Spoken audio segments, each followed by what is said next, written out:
Medina যাব আমি কিসের ভাবনা, মদিনা যাব আমি কিসের ভাবনা, নামাজ পড়ি আর নাই পড়ি রে বাবা, গাজী বাবারও ছাড়ব না। সর্বনাশ করেছে। গাজী বাবা তিনি যে পীর হয়েছেন, ওলি হয়েছেন, নামাজ ছাড়া না নামাজ পড়ে কোনটা? তিনি দাড়ি চেঁচে না রেখে, সত্য বলে না মিথ্যা বলে, মদ খেয়ে নাকি নবীর সুন্নাহ অনুযায়ী চলে? কি গো ভাই? তাই আমরা আজ থেকে লাইনটা একটু পাল্টে দিলাম। কি? দয়াল বাবা যার সখা তার কিসের ভাবনা, এটা বলবো না। কি বলবো?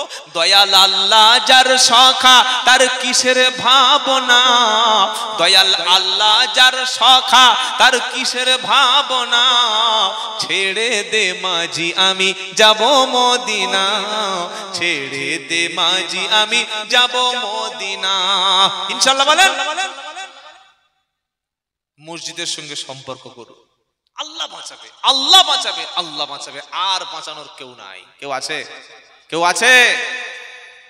টাকা পয়সা চোখের সামনে। মায়ানমারে দেখেন নাই, রমজানের লাস্ট জুমা 12:05 সমস্ত মানুষ রেডি হচ্ছে, নামাজে যাবে, সব প্রিপারেশন নিয়েছে, টুপি পরেছে, পাঞ্জাবি পরেছে। হঠাৎ শুরু হলো ভূমিকম্প। দেখেন নাই? হ্যাঁ না বলে না? 30-40 তালা বিল্ডিং 10 থেকে 12 সেকেন্ডে ধুলোর মতো মাটিতে মিশে গেল। আল্লাহু আকবার। আল্লাহ করতে পারে না? পারে না? পারে, পারে। তবে কেশপুরের যে বিল্ডিং, আর এত সুন্দর ইঞ্জিনিয়ার প্ল্যান করে করা, 20 রড টিএমটি 600 বার ছাড়া কথা হবে না, পাঁচামির সুপার পাওয়ার পাথর। কি বুঝলেন? আর দামি একদম আল্ট্রাট্রেক প্রিমিয়াম সিমেন্ট। এই ভূমিকম্প বলে কিছু ক্ষতি হবে? পড়ে যাবে। আনতুম, কোরআন শোনাচ্ছে সূরা মুলক, আল্লাহ পাক শোনাচ্ছে, কি বলছে শোনো, ইদা জুলজিলাতিল আরদু জিলজালাহা। চোখের সামনে তুমি যখন ভূমিকম্প দেখতে পাবে, গোটা পৃথিবী যখন কাঁপতে শুরু করবে, যখন মাউন্ট এভারেস্ট উড়ে চলে যাবে, যখন তোমার কাঞ্চনজঙ্ঘা পাহাড়টা চোখের সামনে থেকে শেষ হয়ে যাবে, বিশাল বড় 30 তলা বিল্ডিং, 40 তলা বিল্ডিং সব যখন কয়েক সেকেন্ডে মাটির মধ্যে মিশে যাবে, তখন কোনো পাওয়ার, কোনো ক্ষমতা, কোনো টাকা, কোনো অর্থ, কোনো সম্পদ, কোনো সিস্টেম, কোনো বিদ্যা, কোনো বুদ্ধি, কোনো ইঞ্জিনিয়ার, কোনো প্ল্যান, কোনো প্রোগ্রাম তখন কাজে লাগবে। লাগবে? লাগবে। কি বলছে? ইদা জুলজিলাতিল আরদু জিলজালাহা ওয়া আখরাজাতিল আরদু আসকালাহা ওয়া ক্বালাল ইনসানু মা লাহা ইয়াউমা ইদিন তুহাদ্দিসু আখবারাহা। 30 পারা সূরা জিলজালা। কোরআন শোনাচ্ছে ইদাজুল জিলাতিল আরদু জিলজালাহা। ভূমিকম্প যখন শুরু হবে, গোটা পৃথিবী যখন কাঁপতে শুরু করবে, বিজ্ঞান বলছে মাটির তলায় রয়েছে প্লেট। প্লেট মানে খাবার প্লেট না, আলাদা। ওই চলমান প্লেট, একটা প্লেট যখন আর একটা প্লেটের কানায় ধাক্কা লাগে, একটা প্লেটের সঙ্গে আর একটা প্লেট যখন সংঘর্ষ হয়, ওটাই হলো ভূমিকম্পের উৎপত্তি। মাটির নিচে 20 কিলোমিটার, 25 কিলোমিটার নিচে একটা প্লেট যখন আর একটা প্লেটের সঙ্গে সামান্য সংঘর্ষ হয়, আল্লাহ পাক বলছে জমিনের উপর কাঁপতে থাকে। আর কি হয়? থরথর করে কেঁপে ওঠে। মানুষ বলে কি হলো, অবস্থাটা কি হলো? কোরআন কি বলছে? ইদা জুলজিলাতিল আরদু জিলজালাহা ওয়া আখরাজাতিল আরদু আসকালাহা। মাটির মধ্য থেকে যখন পাহাড়, স্বর্ণ, লোহা, তামা, পেট্রোল, ডিজেল, কেরোসিন, বিশাল বড় বড় সম্পদগুলি মাটির মধ্য থেকে যখন উঠে যাবে, ও আখরাজাতিল আরদু আসকালাহা, পৃথিবীর মধ্য থেকে ভারী ভারী বস্তুগুলি সব একটা একটা করে উঠে যাবে। মানুষ কি বলবে? ওয়াকালাল ইনসানু মা লাহা, মানুষ বলবে কি হলো কি হলো, কি এমন ঘটে গেল, ভূমিকম্প কেন থামছে না বলো, পৃথিবী কেন কাঁপছে বলো, যে সোনা যে দামি রূপা তার জন্য মারামারি করেছিলাম, চোর বলবে সোনার জন্য আমার হাত কেটে নিয়েছিল, আমি চুরি করেছিলাম বলে গাছে বেঁধে পিটেছিল, ডাকাত বলবে মাল আমি ডাকাতি করতে গিয়ে ধরা পড়েছিলাম।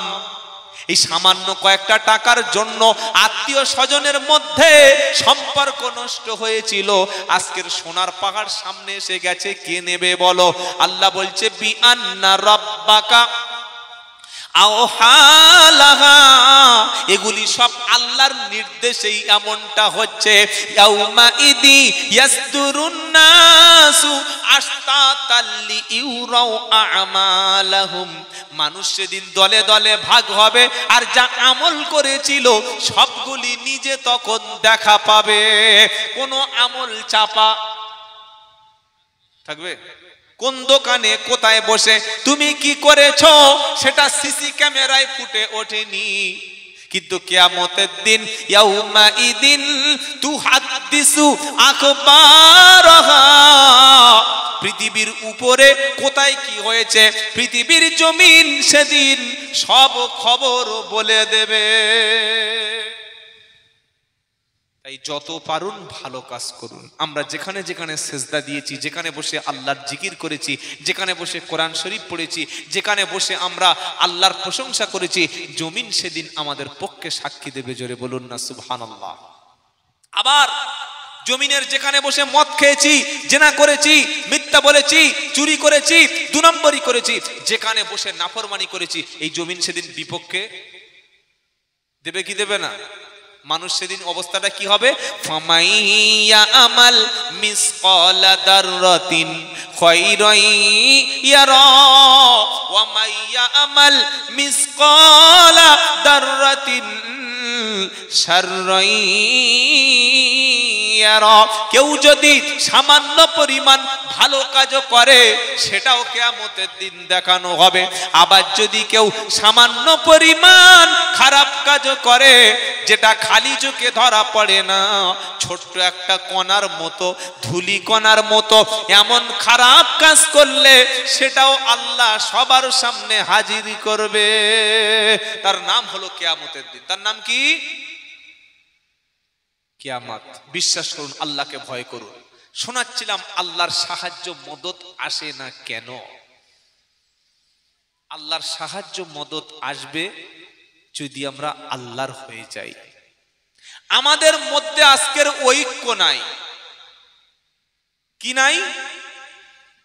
একটা লোক, সেই লোকটা ধরুন বাড়ি হলো তার হাওড়া বাগনানে, লোকটা এখন শাফি মাযহাবের লোক। বুঝতে পারছেন কি বলছি? ও ট্রেনে বা বাসে যাচ্ছিল, ওর দাড়ি ধরে টেনে মুখে 2 থাপ্পড় মেরেছে। আমি পীরের মুরিদ, বা আমি তবলিগ জামাত, বা আজান গাছি, বা আরো কিছু। এখন আমি কি ওই লোকের দেখে প্রতিবাদ করব? যেহেতু লোকটা আমার দলের না, করব? করছি না আর করি নাই। কোন একটা মানুষের উপরে যখন কোনো অন্যায় হয়, জুলুম হয়, আমরা তার ধর্ম খুঁজি, জাত খুঁজি, আমার দলের কিনা খুঁজি, আমার পক্ষের লোক কিনা খুঁজি, কিন্তু একটা মানুষের উপরে অত্যাচার হচ্ছে এটা আমরা দেখি না। তাই ভেদাভেদ যখন মুসলমান শুরু করবে, একে অপরের সঙ্গে কথা বলা বন্ধ করবে, একে অপরের পিছনে নামাজ পড়া বন্ধ করবে, একে অন্যের পিছনে ওয়াজ শোনা বন্ধ করবে, একে অন্যের পিছনে ক্ষতি করতে ব্যস্ত থাকবে, আল্লাহর সাহায্য মদত তার উপরে।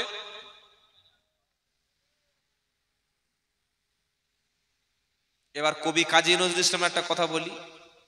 বিশ্ব যখন আগিয়ে চলে আমরা তখন পিছে, আর বিবি তালাকের ফতুয়া খুঁজি কোরআন হাদিস চষে। মানুষ চাঁদে জায়গা কিনছে, আর আমরা ওই কোরআন খুলে খুলে মদ খেয়ে বউ তালাক দিয়েছে, রাত্রেবেলা হুঁশ ফিরেছে, কি করে বউটা ফেরত নেবো এই নিয়ে বসে আছে, মারামারি করছি। আমরা কোরআন পড়ে একে অপরকে কাফের কিভাবে বার করা যায় এই চিন্তা করছি। কি বলছি বুঝতে পারছেন না? আমার দলটা ঠিক, আমার লোকটা ঠিক, আমি ঠিক, আর বাদ বাকি সব ভুল, আমার ধর্মটা সঠিক, বাদ বাকি অন্য সব কাফের, অন্য জাহান্নামী। আমি যে তরিকার উপরে আছি এটাই জান্নাতি, বাদ বাকি সব জাহান্নামী। এই দলিলটা বার করতে ব্যস্ত আছে। কাজী নজরুল ইসলাম তিনি রোগ ধরে দিয়েছেন, তিনি কি বলেছেন? বিশ্ব যখন আগিয়ে চলে আমরা তখন পিছে, আর বিবি তালাকের ফতুয়া খুঁজি কোরআন হাদিস চষে। বুঝতে পারছেন? হানাফি শাফি হাম্বলি মালিকি মেটেনি তখন গোল, আর মালাকুল মউত এসে বলল তোল পিতাল পা তোল। কথা কিছু মাথায় ঢুকছে না, উপর থেকে পারে চলে যাচ্ছে। কি? হানাফি শাফি হাম্বলি মালিকি মেটেনি তখন গোল, আর মালাকুল মউত এসে বলল তোল পিতাল পা তোল। চল চল, অনেক হয়েছে, চল অনেক হয়েছে। তাই মুসলমান যখন ভেদাভেদ করতে শুরু করবে, একে অপরকে সহ্য করতে পারবে না, একদল আরেক দলকে গালি দেবে, একদল আরেক দলকে কাফের ফতোয়া দেবে, আল্লাহর মদদ আর সাহায্য তখন। আফগানিস্তানের জমিনে আজকে তালিবান আছে ক্ষমতায়, আছে না নাই? কথা বলে না? টুপিওয়ালা দাড়িওয়ালা পাগড়িওয়ালা তারা যখন শাসন ক্ষমতায় আসলো, এই 3 থেকে 4 বছরের মধ্যে আফগানিস্তানে একটাও গণধর্ষণ বা ধর্ষণের রিপোর্ট নাই। সুবহানাল্লাহ বলার দরকার ছিল? হ্যাঁ না, সুবহানাল্লাহ কিছু বলে না, জোরে বলুন না সুবহানাল্লাহ। কারণ কোরআনের আইন যেখানে চালু আছে সেখানে ধর্ষণ, জোরে বলুন, নাই। কোরআনের আইন যেখানে সবাই মানে সেখানে ডাকাত নাই, সেখানে খুনও নাই। সুবহানাল্লাহ বলেন। বাবাজিরা, আল্লাহওয়ালা ভাইরা, তাই আল্লাহ পাক বলছে সাহায্য আর মদদ পেতে গেলে মুসলমান সকলে তোমরা এক। জোরে বলুন সুবহানাল্লাহ। আল্লাহ শোনাচ্ছে ইন্নামাল, পাখাটা হালকা দিয়ে ঘুরে, আপনি হালকা ঘুরিয়ে দিন, সাইড থেকে হালকা। ইন্নামাল মুমিনুনা ইখওয়া, পারা নম্বর 26, সূরার নাম সূরা হুজরাত, 10 নম্বর আয়াতে আমার আল্লাহ পাক শোনাচ্ছে নিশ্চয়ই মুমিনরা হলো তোমরা সকলে ভাই। জোরে বলুন সুবহানাল্লাহ। কে তবলিগ, কে ফুরফুরা, কে আজানগাছি, কে দেওবন্দি, কে তাবলিগ, কে বেরিলি, কে ফেরকাবাজি, এসব ভুলে যাও। যে কলেমা পড়েছে বুকের সাথে মিলিয়ে নাও। তোমার সাথে যে নামাজ পড়ছে তাকে মসজিদ থেকে বার করে দিও না। তোমার হাতের জবাই করা গোশত যে খাচ্ছে, মাংস যে খাচ্ছে, ওকে কাফের বলে আর দূরে সরিয়ে রেখো না। আল্লাহ বলল ওয়া আতাসিমু বিহাবলিল্লাহি জামিআ ওয়ালা তাফাররাকু। চতুর্থ পারা 2য় পৃষ্ঠা সূরা আল ইমরানের 103 নম্বর আয়াতে 4 নম্বর লাইনেতে আমার আল্লাহ বলছে শোনো, আমি আসমান থেকে দিলাম একটা কিতাব, ওই কিতাবের নাম হলো কোরআন। তোমরা সবাই মিলে এক হও আর কোরআনটা মজবুত করে ধরে নাও। জোরে বলুন সুবহানাল্লাহ। ছাড়বো না কোরআন, ছাড়বো না হিন্দুস্তান, জন্মভূমির ভালোবাসি এটাই আমার ঈমান। সুবহানাল্লাহ বলবেন না? ভারত স্বাধীনের জন্য সবচাইতে রক্ত তো বাঙালিরা দিয়েছিল। আজ যারা গুজরাটি সাম্রাজ্যবাদী, যারা বাংলাকে দখল করতে চায়, টুকরো টুকরো করতে চায়, আমাদের রাজ্যের কিছু সাম্প্রদায়িক নেতা তারা চেয়েছিল গতকাল আমাদের হিন্দু ভাইদের রামনবমী অনুষ্ঠান হয়েছে, হয়েছে না হয় নাই? এই বাংলার জমিনে লক্ষ লক্ষ হিন্দু ভাইয়েরা তারা রামনবমী অনুষ্ঠান শান্তিপূর্ণভাবে পালন করেছে। বরং মালদা জেলায় দেখলাম কিছু মুসলমান মাথায় টুপি দিয়ে আমার হিন্দু ভাইদের রামনবমী অনুষ্ঠান মিছিলে তারা ঠান্ডা পানি খাইয়ে তাদেরকে সাদরে গ্রহণ করেছে। বলুন আলহামদুলিল্লাহ।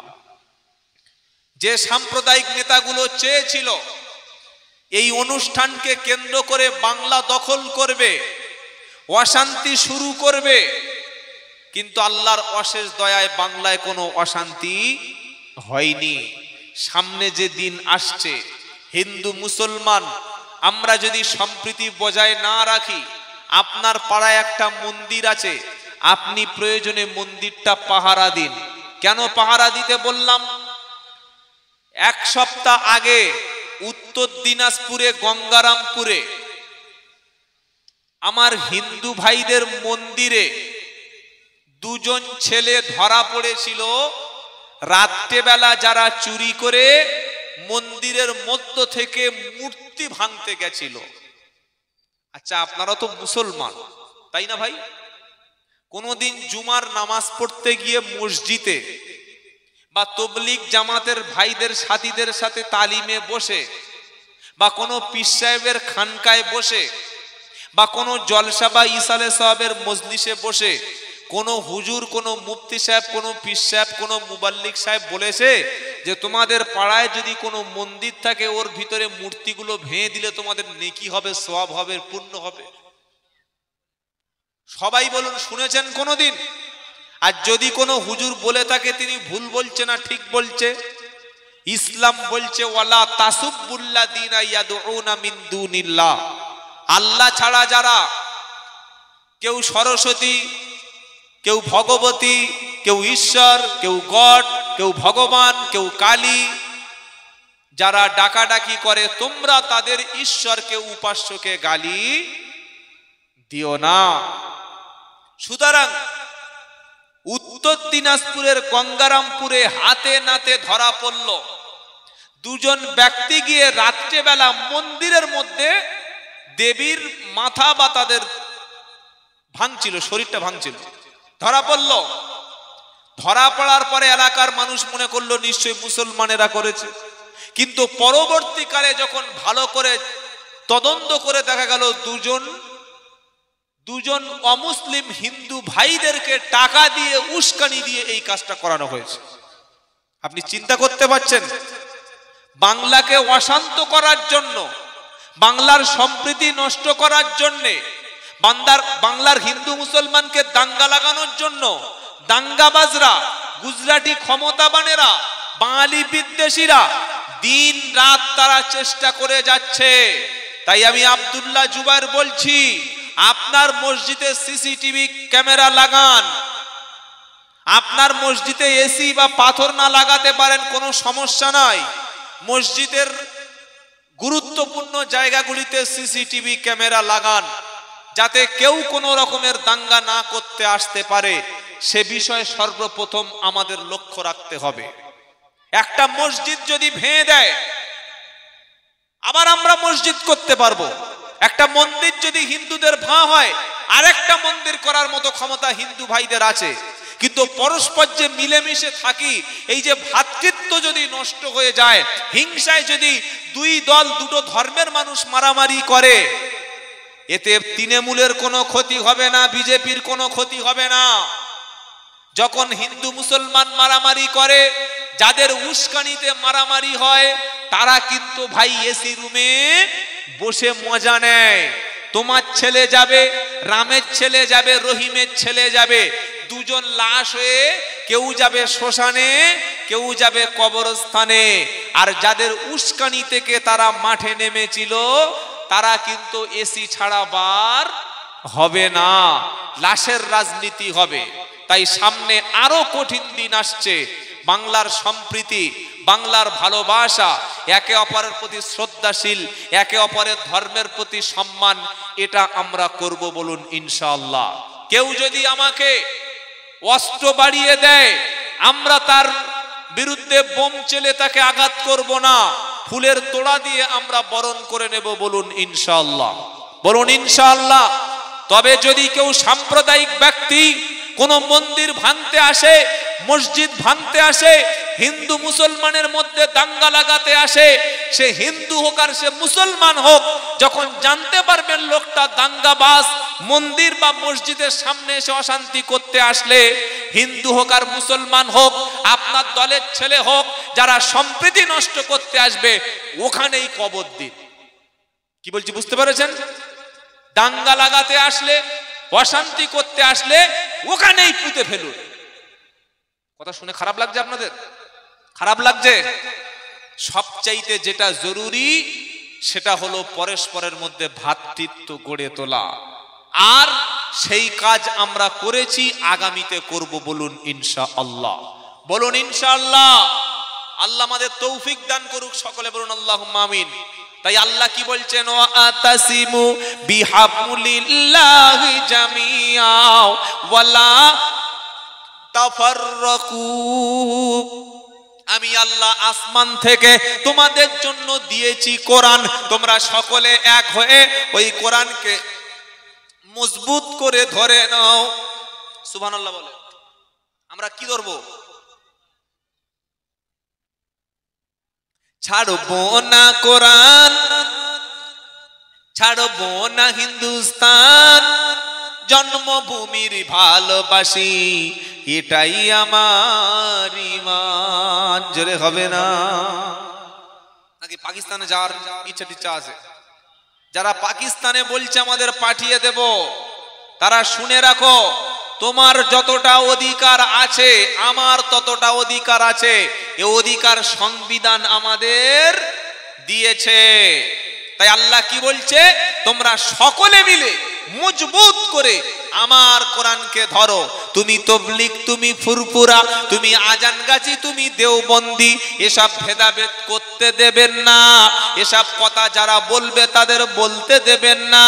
এ সমস্ত ফিতনা যারা করতে আসবে তাদের কথা শুনবেন না। আমার আল্লাহর নবী বলল, শুনে রাখো, আমার উম্মতের মধ্যে কিয়ামতের পূর্বে দল হবে 73টা, জাহান্নামে যাবে 72টা, এক দল যাবে জান্নাতি। সাহাবারা বললেন, কোন দল?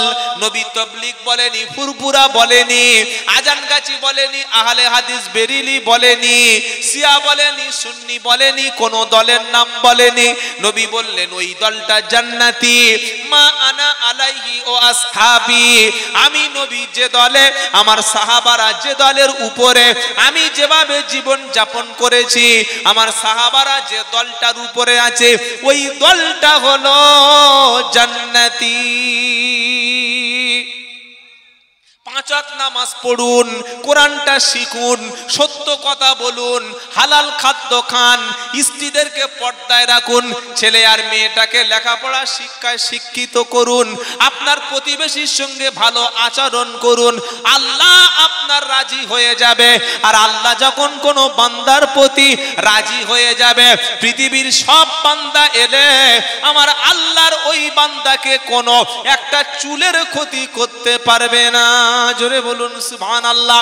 তাই আল্লাহ পাক আরো শুনিয়ে দিচ্ছে, ইন্নাল্লাযীনা ফাররাকু দীনাহুম ওয়া কানু শিআ লাস্তা মিনহুম ফি শাইইন। 8 নম্বর পারা 9 নম্বর পৃষ্ঠা 5 নম্বর লাইনের 159 নম্বর আয়াত সূরার নাম আনআম। আল্লাহ বলছেন, নিশ্চয়ই যারা দ্বীনের মধ্যে, ইসলামের মধ্যে, ধর্মের মধ্যে টুকরো টুকরো টুকরো টুকরো করে দিচ্ছে, ইসলামটাকে বিভিন্ন ভাবে ভাগ করে দিচ্ছে, আমার দলটা ঠিক, বাদ বাকি সব কাফের, আমি যে টুপিটা পরি এটাই সঠিক টুপি, আমি যে স্টাইলে পাঞ্জাবি পরি এটাই সঠিক, আমার নামাজটাই সঠিক, আমার ইবাদতটা সঠিক, বাদ বাকি সব ভুল, সব জাহান্নামী, এমন কথা বলে বলে ধর্মটার মধ্যে যারা টুকরো টুকরো করছে, আল্লাহ বলছেন নবী তাদের এর সাথে তোমারও কোনো সম্পর্ক নাই। আরো কোরআন কি বলছে চলুন, সূরার নাম মুমিনুন, 18 পারা 4 নম্বর পৃষ্ঠা 13 নম্বর লাইনের 52 নম্বর আয়াত সূরা মুমিনুন। আমার আল্লাহ শোনাচ্ছে, ইন্না হাদিহি উম্মাতুকুম উম্মাতাও ওয়াহিদা ওয়া আনা রাব্বুকুম ফাত্তাকুন ফাতাকাত্তাউ আমরাহুম বাইনাহুম যুবুরা কুল্লু হিজবিম বিমা লাদাইহিম ফারিহুন। আল্লাহ শোনাচ্ছে, তোমরাই উম্মাত, তোমরাই হলো এক উম্মাহ। আচ্ছা, মসজিদে নামাজ পড়তে গিয়ে দেখছেন আপনার পাশে একটা তৃণমূল আর আপনি সিপিএম করেন বা কংগ্রেস করেন, ওর পাশে নামাজ পড়বেন না পিছনে চলে যাবেন? কোনটা? হ্যাঁ, ওর গায়ের সঙ্গে গা লাগলে পাপ হবে তো? আপনার পাশের ভাইটা তবলিগ জামাত বা ফুরপুরা বা আজানগাছি বা আরো আর যা আছে সব, আর আপনি অন্য একটা দলের, পাশাপাশি নামাজ হবে তো? হবে? হবে। ভেদাভেদ নাই। যিনি কলেমা পড়েছেন তিনি আমার ভাই, যিনি আল্লাহু আকবার বলে মসজিদে এসেছেন সে জান্নাতে যাবে। ও আমিন জোরে বলুক আর আস্তে বলুক, কি বলছি বুঝতে পারছেন না? ও হাত বুকে বাঁধুক আর ছেড়ে দিয়ে বাঁধুক আর নাভির নিচে বাঁধুক, ও নামাজের শেষে দোয়া করুক বা না করুক, কোথায় যাবে? কোথায় যাবে? জান্নাতে। কিন্তু যে লোকটা মসজিদে আসেনি, এখনো বাইরে আছে, ওকে কিভাবে মসজিদে টেনে আনবেন, আল্লাহর সঙ্গে জুড়ে দেবেন, এই চিন্তাটা নামাজিদের করতে হবে। বলুন সুবহানাল্লাহ। আমরা ভেদাভেদ করতে খুব পছন্দ করি, আর নরমালাইজ বক্তব্য, জাতির ঐক্য নিয়ে কথা বললে ভালো লাগে না, মানুষের মধ্যে বিভেদ করে দিলে খুব ভালো লাগে। আল্লাহ আমাদের ঐক্যের সঙ্গে থাকার তৌফিক দান করুক, বলুন আমিন। কোরআন কি শোনাচ্ছে? ওয়া ইন্না হাদিহি উম্মাতুকুম উম্মাতাও ওয়াহিদা ওয়া আনা রাব্বুকুম ফাত্তাকুন। তোমরা তো একই উম্মাত, তোমাদের কোরআন এক, তোমাদের কাবা এক, তোমাদের নবী এক, তোমাদের আল্লাহ এক। আর দল, দল কটা? জোরে বলো। একটা। দল তো ৭৩টা, জান্নাতে যাবে কটা? একটা। ওই দলের নাম হলো ইসলাম। আর আমাদের পরিচয়, জোরে বলো, সকলে বলো, বীর মুসলমান, ধরো আল কোরআন, ফিরিয়ে আনো সেই হারানো সম্মান। নারায়ে তাকবীর। বীর মুসলমান, ধরো আল কোরআন, ফিরিয়ে আনো সেই হারানো সম্মান। বীর মুসলমান, ধরো আল কোরআন, ফিরিয়ে আনো সেই হারানো সম্মান। যারা বিভেদ করে এরা মুসলমান নয়, এরা ইহুদিদের দালাল আর এজেন্ট। বিভেদ যারা করে। মালদা জেলায় প্রোগ্রামে গেলাম, লেখা আছে দেখি আহলে হাদিস জামে মসজিদ। মাথাটা একটু গরম হয়ে গেল, মসজিদ আবার আহলে হাদিস কেন? বারাইপুরে বাজারে গেলাম, মসজিদে লেখা আছে দেখলাম হানাফি জামে মসজিদ। আমি ভাবলাম তাহলে আল্লাহর মসজিদ কোনটা পাবো? ওরা বলছে আহলে হাদিসদের মসজিদ, যেখানে আমিন টামিন জোরে চালাতে হবে। আবার এখানে লেখা আছে আমিন জোরে চলবে না, আস্তে চালাতে হবে। কেন ধর্মের মধ্যে ভেদাভেদ থাকবে ভাই? আল্লাহ আমাদের এক, রাসূল আমাদের এক, কোরআন আমাদের এক। আমরা আহলে সুন্নাতুল জামাতের অনুসারী, কোরআন আর সুন্নাহর অনুসারী। কেউ ফুরফুরায় যাবে, কেউ জামাতে যাবে, কেউ কোনো পীরের দরবারে যাবে, কেউ আজানগাছিতে যাবে। যার যেটা ভালো লাগবে সেখানে যাক না। আপনার মতোই যে হতে হবে এটা কেন বলছেন? তবে মনে রাখবেন, প্রত্যেকের আমল অনুযায়ী যেমন ফয়সালা হবে, আর মনের নিয়তের উপরে তার ফয়সালা হবে, এটা মাথায় রাখবেন। সবাইকে এক জায়গায় কোনোদিন করতে পারবেন না। কিন্তু একজনকে মারবে, একজনের উপরে অত্যাচার হবে, একজনের টর্চার হবে, একজনের ক্ষতি করবে, একজনের সম্মানহানি হবে, আর আমার দলের লোক নয় বলে আমি হাততালি মারবো, তুমি মুনাফিক, তুমি মুসলমান না। মনে থাকবে না? বাড়ি দিকে মারামারি করবে।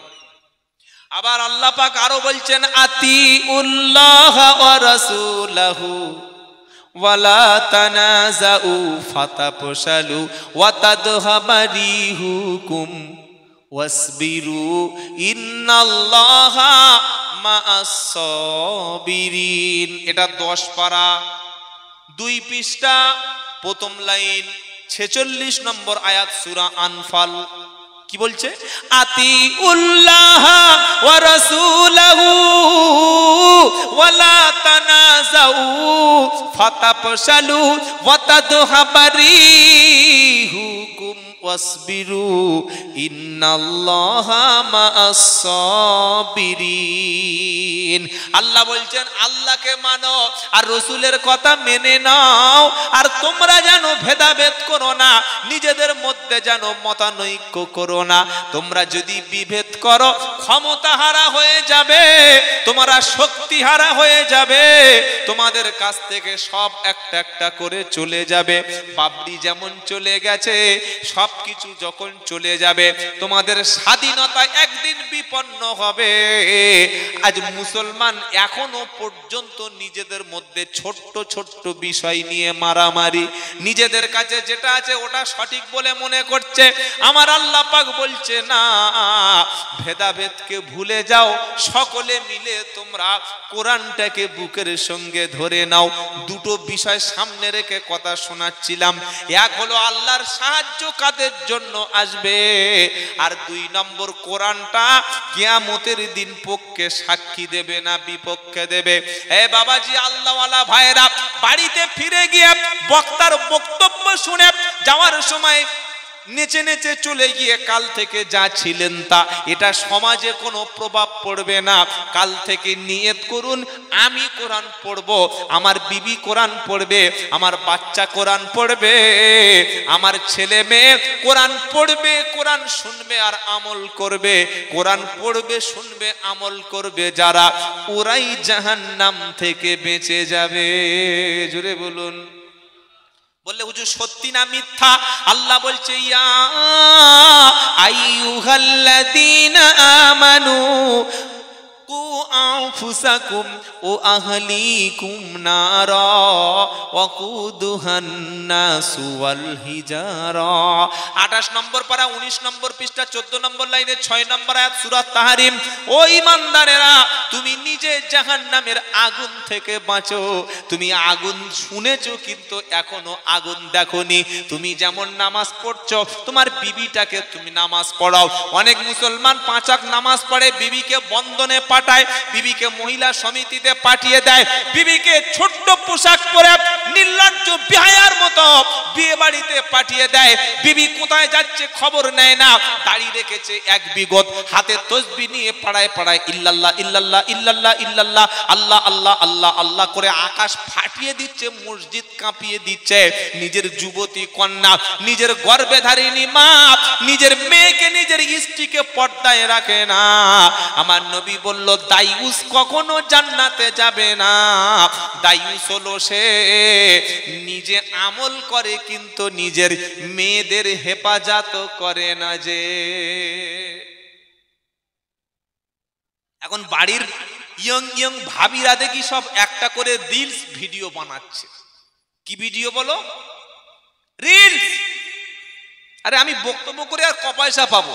আপনি চাকরি করে ক পয়সা দেবেন? খালি বুকের কাপড়টা সরিয়ে বক্ষ বিভাজনটা দেখিয়ে ছোট্ট ন্যাকেট পোশাক পরে রান্নার একটা video 3 minute 2.5 20 second 15 minute 10 second 6 minute 7 সেকেন্ডের যদি একটা রিলস ভিডিও কোনো ভাবি সুন্দরভাবে বুকের কাপড়টা ঠিক মতো সরিয়ে করতে পারে, 2 দিনে 10 মিলিয়ন, ওই এক জায়গায় বসে বসে 3 লাখ টাকা ইনকাম করবে। বিশ্বাস না হলে ইউটিউবারদের জিজ্ঞেস করে নাও। কিছু বুঝতে পারছেন কি বললাম? বুঝতে পারলেন না? বাড়ির মেয়েরা, মহিলারা উলঙ্গ হয়ে ভিডিও বানাচ্ছে, ছোট্ট ছোট্ট পোশাক পরে রিলস বানিয়ে টাকা উপার্জন করছে। ওর স্বামী জানে, ওর বাপ জানে, ওর ভাই জানে, জানে জানে মাল তো কামাচ্ছে। এ বাবাজিরা, দায়ুস কি এ নয়?